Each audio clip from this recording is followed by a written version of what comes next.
បងឥឡូវបទចម្រៀងនេះគេពងល្បីពេញត្រែនណាបងមិនល្បីគេហីគុណថាគាត់ច្រៀងភាសាគេដែរបងអានេះទេគាត់ជាងខ្មែរតាជប់សិនស្ដាប់សិនគាត់ជនជាតិខ្មែរឬក៏ខាងជប៉ុនខាងចិនអីគាត់ខ្មែរទៅបងមកគាត់ខ្មែរមួយសុំស្ដាប់ម្ដងទៀតសិនសុំទៅស្ដាប់ម្ដងទៀតមើលបទឋានសួគ៌ឋានស្នេហ៍នាងដើមដូចជាលោកយាយរួយស្រីសទ្ធាបងបាទនៅលោកស៊ិនស៊ីសមុទ្រជាងឆ្លើយឆ្លងបាទខ្សែយើងមិនមើលស្នេហ៍យើងខ្សែយើងមិនហើយឥឡូវហ្នឹងគេកំពុងរីគុណបទហ្នឹងបាទពេញតែគាត់យកពេញបណ្ដាញសង្គមណែបងដែលប្អូនស្រីនឹងគាត់ច្រៀងហ្នឹងបាទហើយខ្ញុំអត់យល់ដែរពេលអញ្ចឹងហើយមិនបងគាត់ច្រៀងអញ្ចឹងអាហ្នឹងដូចជាយុវវ័យសម័យឥឡូវភាគច្រើនគេនិយមច្រៀងស្ទាយអញ្ចឹងស្ទាយគេហៅថាហ្នឹងលងលយសង់ទីម៉ង់អីបែបគេអញ្ចឹងណាបងបែបអស់បន្លាយអញ្ចឹងទៅប៉ុន្តែគាត់ច្រៀងអត់ច្បាស់ដូចជួនកាលជាអូសបន្លាយទៅជាច្រៀងលេងច្បាស់ពីបទម្ចាស់ដើមគេម្ចាស់ដើមគេច្រៀងច្បាស់ទៅបងឥឡូវយល់ហើយតែយើងអានេះយើងអាចនិយាយពាក្យមួយថាគាត់យកចម្រៀងពីដើមហ្នឹងយកមកច្រៀងឡើងវិញតាមរសជាតិយុវវ័យអូខេប៉ុន្តែអូនឯងមិននិយាយមិញថាគាត់ច្រៀងអត់សូវច្បាស់ហ្នឹងហើយបងស្នេហ៍មិញគាត់ច្រៀងថាម៉េចអីគេស្នេហ៍អីមិនដឹងដឹងស្ដាប់អត់ដំបងស្មានតែបរទេសច្រៀងមែនទេហ្នឹងហើយអញ្ចឹងបងគាត់ស្ដាប់មិញស្មានតែជប៉ុនឬចិនច្រៀងហើយដល់ពេលអញ្ចឹងបងស្ដាប់គាត់ច្រៀងមិញក៏បើកុំមើលមុខណាស្មានតែបរទេសស្មានតែចិនហើយគាត់ច្រៀងពួកដោយសារអីកន្លងមកយើងឃើញដូចបទអោស្វាយចន្ទីបទមួយចំនួនដែលឃើញខាងបងប្អូនយើងជប៉ុនដែលគាត់រៀនចម្រៀងខ្មែររៀនបទចម្រៀងខ្មែរជាងរៀនភាសាខ្មែរខាងចិនអីហ្នឹងគាត់ខំប្រឹងច្រៀងឲ្យពីរោះតាមរបៀបរបស់គាត់មែនសំនៀងគាត់មែនប៉ុន្តែគាត់ប្រឹងច្រៀងឲ្យច្បាស់ហ្នឹងហើយបងឲ្យច្បាស់ដូចថាស្វាយចន្ទីគឺស្វាយចន្ទីហ្មងនារីអូនអីបែកមេឃសាខាអញ្ចឹងទៅហ្នឹងបងធ្លាប់ឃើញវីដេអូផុសហើយកន្លងមកទៀតហ្នឹងបងធ្លាប់ឃើញវីដេអូរបស់ពួកអឺរ៉ុបខាងអឺរ៉ុបជនជាតិបារាំងជនជាតិអាមេរិកអីគាត់រៀនខ្មែរពួកនៅស្រុកអាមេរិកក៏មានថ្នាក់រៀនខ្មែរដែរដូចនៅ Hawaii អីហ្នឹងមានពួកបងធ្លាប់មានពួកម៉ាក់ដែលគាត់ចូលចិត្តវប្បធម៌អរិយធម៌ខ្មែរយើងគាត់រៀនជាខ្មែរអញ្ចឹងគាត់ច្រៀងក៏គាត់ប្រឹងធ្វើម៉េចឲ្យច្បាស់ពាក្យខ្មែរយើងមួយហ្នឹងហើយបងទោះមិនក៏ដោយក៏គាត់មិនបានល្អប៉ុន្តែគាត់ព្យាយាមឲ្យវាត្រូវនឹងពាក្យមួយសៀងសោមួយណាអញ្ចឹងខ្ញុំឃើញថាកន្លែងចំណុចនេះវាមិនមែនជារឿងថ្មីទេយល់អត់ហ្នឹងហើយបងជួនកាលអាសាឃើញច្រើនដែរមិនមែនតែគាត់មួយយើងហ្នឹងហើយមិនរឿងថ្មីទេមិនអញ្ចឹងហ្នឹងហើយបងហ្នឹងហើយខ្ញុំសួរអញ្ចេះថាយើងជាខ្មែរអូខេបងឯងអាយុប្រហែល20 22 23 24 25ណាក្នុងសម័យថ្មីជឿនលឿនអញ្ចឹងយើងស្រឡាញ់បទពីដើមអូខេចុះបើយើងច្រៀងឲ្យច្បាស់ទៅព្រោះអាហ្នឹងបើទៅសាលាគ្រូមិនដែលពង្រៀនយើងឲ្យនិយាយមិនច្បាស់ហើយមិនអញ្ចឹងណាហ្នឹងហើយបងរៀនកខកខងបដាក់ស្រៈដាក់អីចូលមកគ្រូសិតតែប្រើភាសាច្បាស់ហើយដល់ពេលយើងរៀនហើយយើងយកមកច្រៀងស្រាប់តែច្រៀងអត់ច្បាស់អញ្ចឹងគិតយ៉ាងម៉េចទៅហ្នឹងហើយបងតែខ្ញុំជឿថាគាត់យកបទពីដើមមកនេះគឺគាត់ស្រឡាញ់មិនអញ្ចឹងណាគាត់ស្រឡាញ់គាត់ចាប់អារម្មណ៍លើបទទាំងអស់ហ្នឹងគាត់យកមកក៏ជាចំណែកមួយនៃការផ្សព្វផ្សាយដែរបាទប៉ុន្តែខ្ញុំចង់ជំរាបថាការផ្សព្វផ្សាយរូបភាពច្រើន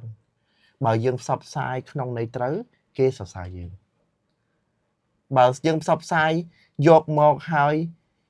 មានការដូចថាមិនបានបង្ហាញនៅគេហៅថារសជាតិជាខ្មែរពិតប្រាកដព្រោះខ្មែរយើងភាសាហ្នឹងគឺសំខាន់ណាដូនតាខ្មែរយើងការពីអភិរក្សភាសាហ្នឹងរាប់ពាន់រាប់រយឆ្នាំមកហើយភាសាខ្មែរយើងណាបាទហើយសូម្បីតែប្រទេសជិតខាងក៏ចង់បានភាសាខ្មែរយកទៅដែរអញ្ចឹងណាសូម្បីតាពេលនៅសាលារៀនពាក្យកែវហើយនឹងកែវហ្នឹងក៏គ្រូបរៀននិយាយឲ្យត្រូវដែរហើយបងគិតថា trend នេះវាជា trend មួយអូខេប៉ុន្តែចុះបើគាត់ច្រៀងឲ្យច្បាស់ទៅហើយគាត់ច្រៀងឲ្យពីរោះចំអក្សរទៅគាត់បង្អស់អីក៏បង្អស់ទៅដូចស្នេហ៍អីអញ្ចឹងស្នេហ៍យើងស្ថិតស្ថេរគង់នៅឡាអញ្ចឹងទៅច្រៀងឲ្យច្បាស់អញ្ចឹងទៅក៏ពីរោះដែរមិនអញ្ចឹងព្រោះតាមានអីអត់ពីរោះខ្លាចតែគាត់ច្រៀងយក style អញ្ចឹងពីម្នាក់ទៅម្នាក់ copy គ្នារបៀបហ្នឹងយូរទៅជាអញ្ចឹងអស់អញ្ចឹង bò rồi tê khá xua thầy con khai rồi khai được bóng chăng phía bớt mình smart đâu mình chỉ khai chiếng ហ្នឹងហើយបង mình chăng bóc bóc smart nào bò rồi tê chiếng thật ឬមួយក៏សលេងគាត់បានតាវាអំណោយផលតា style ហ្នឹងឬមួយក៏មិនអាហ្នឹងយើងអត់ដឹងដែរ mến ổn quát miên tức đom sầm liền bự ta sầm lấy con pa em sờ tôn ta bàn tay bà quát chiếng cho ba chiếng nó sờ lấy rõ ហ្ chiếng ហ្នឹងហើយបង នេះបងគ្រាន់តែចេះស្ដាប់ពីបងអ្នកស្ដាប់ជំនាញពីដើមបងអ្នកស្រាវជ្រាវបងចូលចិត្តក្មេងៗឥឡូវជាងព្រោះចង់ងាប់ហ្នឹងបាទហើយមួយទៀតខ្ញុំចង់បងចង់ប្រាប់បងឯងថាក្នុងលក្ខខណ្ឌនៃការគាត់ច្រៀងនេះមិនមែនគាត់អណ្ដាតធំមិនមែនគាត់នេះទេគឺគាត់ច្រៀងយកពាក្យនឹង style នឹងតែមក បាទ ពួកអញ្ចឹងបងចង់និយាយថាអ្វីដែលយើងឃើញនេះគឺរូបភាពនេះវាមិនជាអាក្រក់ទេគាត់ថាយើងចង់កែប្រែចំណុចហ្នឹងទៅ បាទ យើងខ្មាស់ណោ បរទេស បរទេសគេខំរៀនខ្មែរគេច្រៀងជាខ្មែរឡើងច្បាស់គេខំណាខំហាត់ពុតពីភាសាគេហ្នឹងឲ្យត្រូវពាក្យខ្មែរមួយម៉ាត់ចុះកូនខ្មែរយើងមិនបានទៅអញ្ចឹងហ្នឹងហើយស្នេហ៍ឲ្យច្បាស់ស្នេហ៍ជួយឲ្យច្បាស់ជួយមើល មិនជួយទៅចេញអីផ្សេង ហ្នឹងហើយ ស្តៀងអីផ្សេង ហ្នឹងហើយយើងត្រូវដឹងថាពាក្យខ្មែរយើងមិនធម្មតាដូចពាក្យខ្លះដូចឥឡូវដូចបងនិយាយពាក្យមួយខ្លះ បាទ ជាឧទាហរណ៍ដូចពីរោះអញ្ចឹងអ្នកខ្លះនិយាយទំយើនិយាយទំយើអត់និយាយព្រោះនិយាយពីរោះទេនិយាយពីរោះអាហ្នឹងពាក្យសំដីដែលប្រើជាលក្ខណៈគេហៅថាទំយើឬក៏ដូចជារបៀបពីដើមគេថាជាអ្នកទីក្រុងអីចឹងណាបាទព្រោះប្រាំងអាហ្នឹងរឿងផ្សេងមួយទៀតវាខុសពីអីដែលយើងច្រៀង បាទហ្នឹងហើយបង ហើយខ្ញុំធ្លាប់ឮលោកស្រីសេងបន្ទុំមានប្រសាសន៍ថាលោកស្រីសុធាយើងហ្នឹង បាទ អ្នកជំនាញរាជនីសម្លេងមាសណាគាត់និយាយអត់ដើនណា អូគាត់អន្តើនប៉ុន្តែច្រៀង គាត់ មិន អត់ដើន ច្បាស់មែនបង គាត់អត់ដើនអ្នកបាត់ដំបងណា បាទ ប៉ុន្តែដល់ពេលគាត់ចូល studio ច្រៀងគឺដឹងតែត្រូវតែច្បាស់ហើយយើងត្រូវដឹងថាប្រលឹងជាតិលើអក្សរសាស្ត្រវប្បធម៌អរិយធម៌ បាទ មិនចឹងណា បាទបង ហើយខ្ញុំចង់ជំរាបមួយទៀតថាការលើកបទចម្រៀងមួយមកច្រៀងត្រូវមានការប្រុងប្រយ័ត្នបទច្បាស់មិនច្បាស់ពីរោះមិនពីរោះហ្នឹងយើងយល់ថាជាការថែរក្សាអភិរក្សមែនអូខេគ្រប់គ្រងស្នាដៃហ្នឹងប៉ុន្តែយើងត្រូវមានរូបភាពមួយឲ្យក្រិតក្រមមួយត្រឹមត្រូវក្នុងលក្ខខណ្ឌដែលមហាជនទទួលយកបានខ្វះអីបងប្អូនយុវជនជំនាន់ក្រោយជាងព្រោះគគោកបាទជាងព្រោះយកបទពីដើមមកជាងព្រោះច្បាស់ព្រោះគគោកបាទហើយមួយទៀតខ្ញុំចង់ប្រាប់ថាអ្នកជំនាញដែលគាត់ច្រៀងសម្លេងអញ្ចឹងក៏មិនប្រកាសថាគាត់ច្រៀងមិនព្រោះដែរបើគាត់ច្រៀងតែពិតគាត់ច្រៀងព្រោះប៉ុន្តែគាត់យក style តាមគ្នាគាត់ copy យកពីម្នាក់ឃើញគេច្រៀងអញ្ចឹងច្រៀងតាមច្រៀងតាម style អញ្ចឹងលក្ខណៈច្រៀងទៅដើម្បី romantic ឬមកក៏មិនប៉ុន្តែខ្ញុំឃើញច្រើន មួយបងនិយាយប្រាប់បងឯងអញ្ចឹងថាចំណុចខ្លះយើងត្រូវសិក្សាឡើងវិញមូលហេតុបងឯងមិនប្រាប់ថាគេរិះគន់ច្រើន បាទ បើគាត់កុំយកប័ណ្ណពីដើមមកធ្វើអញ្ចឹងគេរិះគន់ទេនេះបងឯងយល់ដូចបងនិយាយទេគាត់គួរតែធ្វើប័ណ្ណថ្មីខ្លួនឯងភ្លេងខ្លួនឯងកែសម្រួលខ្លួនឯង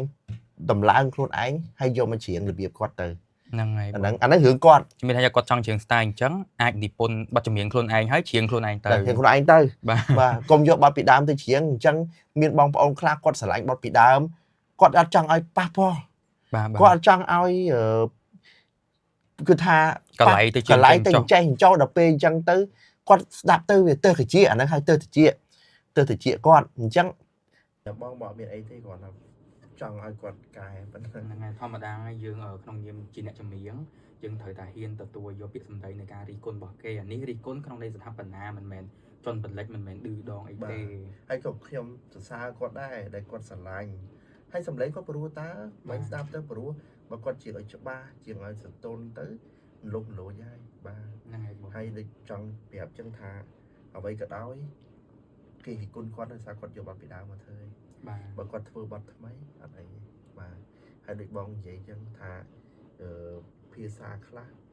យើងនិយាយក្រៅយើងចង់និយាយមិនច្បាស់ឬក៏និយាយអីរឿងផ្សេងតែទៅក្នុងចម្រៀងថតទុកទៀតផ្សាយទៀតត្រូវតែច្បាស់បាទ ហ្នឹងហើយបងប៉ុន្តែគាត់ថានេះមិនមែនថា ឲ្យតបត់ពីដើមអត់ឲ្យជាឲ្យប៉ះពាល់មិនមែនទេប៉ុន្តែគឺគេចង់ស្ថាបនាថងចំណុចហ្នឹងថងតើគាត់ជាងឲ្យច្បាស់បាត់របស់គេអញ្ចឹង ទៅ ណាបង ហើយព្រោះអីបត់គេមានសំដៅដើម បាទ អញ្ចឹងអ្នកខ្លះគាត់ស្ដាប់ទៅគាត់អត់ចូលចិត្តគាត់ share ជាគាត់ share ឲ្យគាត់អាហ្នឹងធ្វើម៉េចបែបអញ្ចឹងបើយើងធ្វើទៅសូម្បីតែអ្នកខ្លះគាត់ជាងព្រោះក៏មានការរិះគន់ពីគេ ហ្នឹង ដែរ ហើយតារាចម្រៀងមួយសិតតែធ្លាប់ត្រូវបានគេហ៊ីគុណហ្នឹងឯងមិនអត់ណាបង បាទតែគាត់ថាខ្ញុំសូមឲ្យគាត់កែប៉ុណ្ណឹងឲ្យគាត់ជាឲ្យច្បាស់ បាទ ឲ្យគាត់ជាឲ្យច្បាស់បាទប៉ុណ្ណឹងទេហើយសង្ឃឹមថាគាត់នឹងស្ដាប់ហើយគាត់នឹងពិចារណាឡើងវិញ ហ្នឹងហើយបង បាទព្រោះអីទាំងអស់នេះគឺជាពលឹងជាតិ បាទ ភាសាអក្សរវប្បធម៌អរិយធម៌ពលឹងជាតិទាំងអស់ បាទ បាត់មួយណាក៏មិនបានបាទហើយកុំភ្លេចដូនតាយើងគ្រប់ចំនួនខំប្រឹងថែរក្សាវប្បធម៌អក្សរសាស្ត្រនេះខ្លាំងណាស់តាំងពីសម័យបារាំងចូលស្រុកបារាំងចង់កែភាសាខ្មែរឲ្យទៅជាឡាតាំងអក្សរខ្មែរឲ្យទៅជាឡាតាំងតែកែអត់បានព្រោះដោយសារតែការតស៊ូការពារ បាទទោះបីតែប្រទេសជិតខាងគេប្រើឡាតាំងមានតែខ្មែរយើងដែរនៅសល់នៅការពារបាន ហើយប្រទេសខ្លះច្រឡំប្រទេសយើងប្រទេសខ្លះនោះច្រឡំស្នាដៃប្រទេសយើងទៅ ហ្នឹងហើយប បាទ ង គេខំប្រឹងហាត់ពុតលុតដំកែច្នៃពាក្យយើងខ្លះដូចពាក្យខ្លះយើងឈប់ប្រើក៏គេនៅតែប្រើពាក្យខ្លះគេយកទៅគេប្រើរហូតហើយគេថាពាក្យនឹងពាក្យគេទៀតចុះយើងរឿងអីយើងមានហើយយើងមិនថែហ្នឹងហើយប៉ុណ្ណឹងតែបងឃើញការងារតទៀត បាទបងអរគុណច្រើនបង បងប្អូនបាយបាយអូនទៅចុះ